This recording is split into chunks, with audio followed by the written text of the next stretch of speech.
দেশব্যাপী ফ্যাসিস্ট ও স্বৈরাচারী হাসিনা সরকারের পতনের দাবিতে বাংলাদেশ জাতীয়তাবাদী দল বিএনপির ক্রান্তিকালে রাজপথে গণতান্ত্রিক আন্দোলন যখন নিষিদ্ধ ছিল, ঠিক তখনই বাংলাদেশ জাতীয়তাবাদী জিয়া প্রজন্ম দল তাদের সাহসী, বলিষ্ঠ ও অটল ভূমিকা রেখে জাতির সামনে একটি উজ্জ্বল দৃষ্টান্ত স্থাপন করে।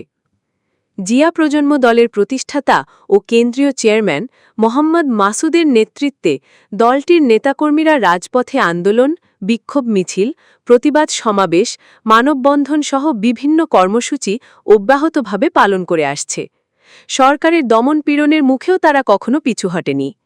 রাজপথে থাকা দলটির মূল শক্তি ছিল শহীদ রাষ্ট্রপতি জিয়াউর রহমানের জন্মদিন ও শাহাদাত বার্ষিকী পালন, গণতন্ত্রের মা বেগম খালেদা জিয়ার রোগমুক্তি কামনায় বিশেষ দোয়া মাহফিল, আরাফাত রহমান কোকোর আত্মার মাগফেরাত কামনা, গুম, খুন ও নির্যাতনের শিকার ছাত্র জনতার স্মরণে জুলাই মাসব্যাপী প্রার্থনা।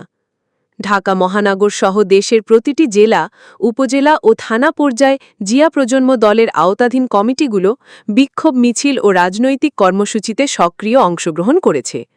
চেয়ারম্যান মোহাম্মদ মাসুদ এক বিবৃতিতে বলেন, দেশের স্বাধীনতা, গণতন্ত্র ও সার্বভৌমত্ব রক্ষায় আমরা অতীতেও রাজপথে ছিলাম, ভবিষ্যতেও থাকব ইনশাআল্লাহ। তিনি আরও জানান, ভবিষ্যতেও যে কোনো গণতান্ত্রিক আন্দোলনে দলের সক্রিয়তা অব্যাহত থাকবে এবং বিএনপি ও জিয়া পরিবারকে কেন্দ্র করে সংগঠনের ত্যাগ ও সংগ্রামের ধারা কখনো থেমে যাবে না। এই প্রতিবেদনটি প্রমাণ করে, প্রচণ্ড দমন-পীড়নের মধ্যেও প্রকৃত দেশপ্রেমিকদের থামানো যায় না, বরং তারা জাতির সামনে দৃষ্টান্ত হয়ে ওঠে।